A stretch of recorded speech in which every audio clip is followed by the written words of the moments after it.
जमी आम सारथी बाबा तो ख्रीस्टियान धर्म सी है सारथी बाबा से ख्रीस्टियान धर्म से किसी गोटे धर्म ना जमी सारथी बाबा बहुत सारा भक्त अच्छा तो भी अच्छा भक्त सेमितिका कथा यशुआ बार यूसुफ गोटे लोकंक ना यशुआ बार यूसुफ जी ख्रीस्टियान कम्युनिटी जहाँ को जीशु बोली कहती ना कौन यशुआ बार यूसुफ हाथ सफाई वाला जादूगर से गोटे ताकू नहीं कि एते ये करी गोटे सब बेकार कथा ये सब अधर्म एगुड़ा तमे टिके जीशुंक नाम रे एपरी निंदार कथा कहिबा पूर्वरु टिके चिंता करिबार थिला टिके भाबिबार थिला किंतु किछि भी न भाबी न चिंती एपरी कथा कहिबा तम पाई बहुत बड़ भूल हेइछि कारण जीशुंकु तमे गोटे सारथी बाबा सहित समान करिबो आउ सारथी बाबा जेमिति थिले जीशु सेमिति बोले तमे कहिबो एते साहस ठीक अच्छी तमें कौन माने जीशु को सारथी सहित समान करिबार उद्देश्य कौन अच्छा तुम्हें जदि जीशु को ए प्रकार कथा कहल जीशु विरुद्ध रे बा जीशु को निंदा करिबार एते साहस कल प्रमाण सहित कहिबार थिला जीशु केतेबेले सारथी परी काम करथिले कि तमर जो सारथी बाबा से जो प्रकार कांड करिछि ओडिशावासी दृष्टि रे जो प्रकार काम करिछि जीशुंकर क्यों कर्म देखि सारथी सहित समान करुच अच्छा ठीक अच्छी सारथी बाबा को किए विश्वास कला जो सारथी बाबा थिले बा अच्छी सारथी को प्रभु बोली मानिबा लोक किए थिला हिंदू लोक थिले ना क्रिस्टियन लोक थिले मोर प्रश्न तपी मिश्र मोर प्रश्न रही जो सारथी बाबा थिले बा अच्छी ताकू किए प्रभु बोली मान्यता देला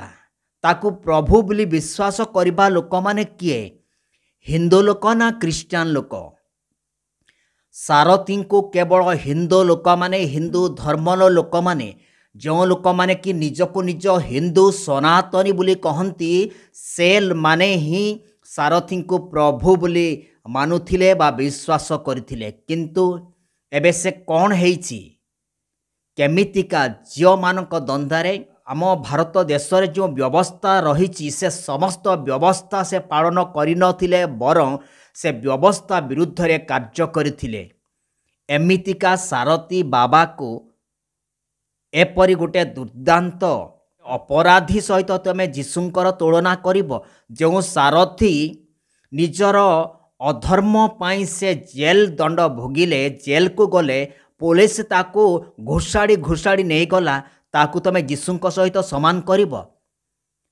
सारथी बाबा को किए विश्वास कला प्रभु बोली हिंदू लोक माने विश्वास करथिले प्रभु बोली मानुथिले किंतु एबे देखो हिंदू माने देखो जो लोक को तमे ईश्वर प्रभु बोली मानिथिलो विश्वास कल से मनीष केमिति अपराधी बोली से साब्यस्त हेले देखि पारुछ तो आमर जीशु ख्रीष्टंकर कौन सी एपरी कार्य देखा जाउनी सारा बाइबल रे खोज कौन सी गोटे अदेखा गोटे छोट जिनिस सहित मध्य तमे जीशुंकर भूल काढ़ी पारिबनी जीशु निष्पाप थिले से धार्मिक थिले पवित्र थिले तमे ताको सारथी बाबा सहित समान करिवो आउ सुन सारथी बाबा क्रिस्टियन लोक माने प्रभु बोली मानि नथिले किंतु हिंदू लोक माने जो हिंदू लोक माने कि श्री कृष्ण को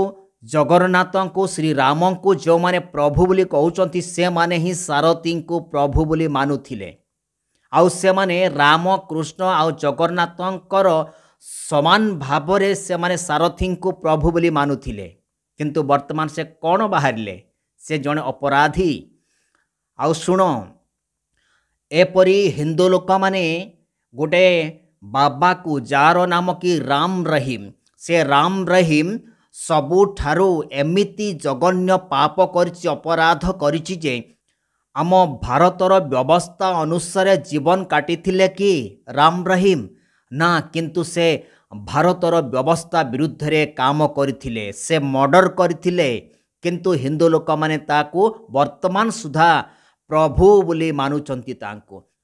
ବର୍ତ୍ତମାନ ସୁଦ୍ଧା ହିନ୍ଦୁ ଲୋକମାନେ ତାକୁ ଗୁରୁ ବା ପ୍ରଭୁ ବୋଲି ମାନୁଛନ୍ତି। ସାରଥୀ ବାବାଙ୍କୁ ବି ଆଜି ପର୍ଯ୍ୟନ୍ତ ପ୍ରଭୁ ବୋଲି ମାନିବା ହିନ୍ଦୁ ଲୋକମାନେ ଅଛନ୍ତି। ରାମ ରହିମକୁ ବି ପ୍ରଭୁ ବୋଲି ମାନିବା ଲୋକମାନେ ଆଜି ପର୍ଯ୍ୟନ୍ତ ଅଛନ୍ତି। ଆଉ ରହିଲା ବାବାଙ୍କର ନାମ ଆଶାରାମ। ଆଶାରାମର ତାର ଯେଉଁ ଗୋଟେ ଗୋଟେ ତାର ଅପରାଧ ଗଣିଲେ ମୋର ଭିଡ଼ିଓରେ ଆଉ ଜାଗା ରହିବ ନାହିଁ। କିନ୍ତୁ ହିନ୍ଦୁମାନେ ତାକୁ କ'ଣ ଭାବିଲେ? ସେ ଜଣେ ଭଗବାନ, ସେ ଜଣେ ପ୍ରଭୁ ବୋଲି ତାକୁ କ'ଣ କଲେ? ପ୍ରଣାମ କଲେ। ତାକୁ ପ୍ରଭୁ ବୋଲି ମାନ୍ୟତା ଦେଇଥିଲେ।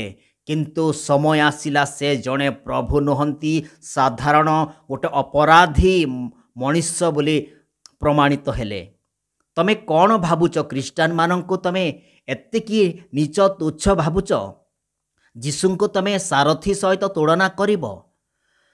ଏବେ 2025 ବର୍ଷ ବିତିଗଲାଣି, ଯୀଶୁଙ୍କ ବିଷୟରେ କୌଣସି ଗୋଟେ ମନ୍ଦ ବିଷୟ ପ୍ରକାଶ ପାଇନି। ମାନେ ଯୀଶୁ ଯେ ଏପରି ଭୁଲ କଲେ, ଏପରି କୌଣସି ବ୍ୟକ୍ତି ତାଙ୍କ ବିରୁଦ୍ଧରେ ଗୋଟେ ଶବ୍ଦ ମଧ୍ୟ ବାହାର କରିନି, କାରଣ ଯୀଶୁ ନିଷ୍ପାପ ଥିଲେ। କିନ୍ତୁ ତମର ସେ ସାରଥୀ ବାବା କେମିତି ଥିଲେ? ତମର ସେ ରାମ ରହିମ କେମିତି ଥିଲେ? କେମିତି ଅଛି? ଆଉ ତମର ସେ ଆଶାରାମ, ଦେଖ ସେତିକି ନୁହଁ, ଅନେକ ବାବାମାନେ ଅଛନ୍ତି ଯେଉଁ ହିନ୍ଦୁ ଧର୍ମରେ ଥିଲେ ଆଉ ହିନ୍ଦୁ ଲୋକମାନେ ତାକୁ ପ୍ରଭୁ ପ୍ରଭୁ ବୋଲି କହୁଥିଲେ।